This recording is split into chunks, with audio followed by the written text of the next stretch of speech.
Well, this 9/11 war seems to be the route that much of the world is taking. Are you discouraged by this? Well, in the short run, anybody who isn't pessimistic has got to be stoned out of their gourd, I think. As long as the United States has these foreign policies that irritate three-quarters of the planet, we're going to have terrorists.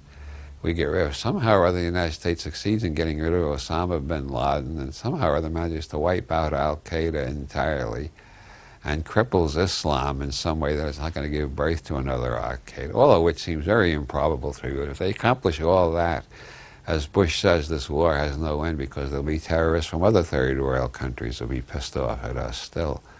Until the United States gives up trying to bully the whole world, there's going to be terrorists trying to get out from under being bullied. So there's no end to this war. It's like the war on drugs, no end in sight. The funding goes on forever, and the party never ends. The funding goes on forever, and the party never ends. That's a paraphrase of a country and western song. I think my writing comes out of anger and optimism. Anger at the stupid, maniacal, or corrupt crowd that's running the world at present, and optimistic about the opportunities that are so real. Modern science and technology create a real possibility of what used to be called utopia. Any utopian fantasy anybody ever imagined. We are on the edge of achieving it if we use our energy and our technology intelligently.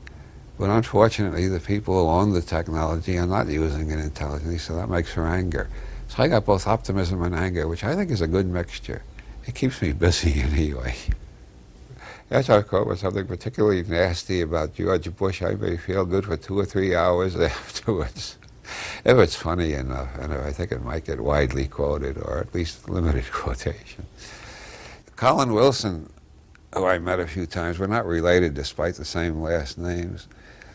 He told me the difference between writers and serial killers is that writers have another outlet for their rage. That was back in the 1980s. He told me that, long before I discovered Hannibal Lecter. And I looked at the Hannibal Lecter films and I realized I kind of like this guy. I wouldn't do anything like that. I'm too gentle and I have too much empathy and so on.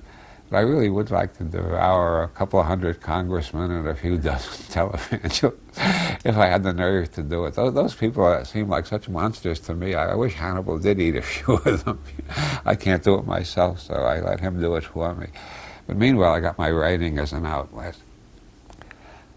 But boy, Jerry Falwell and Strom Thurmond and George Bush, and there's quite a few of them that I think would make excellent gourmet treats for Dr. Lecter if he was still around. Last heard of he was in Buenos Aires,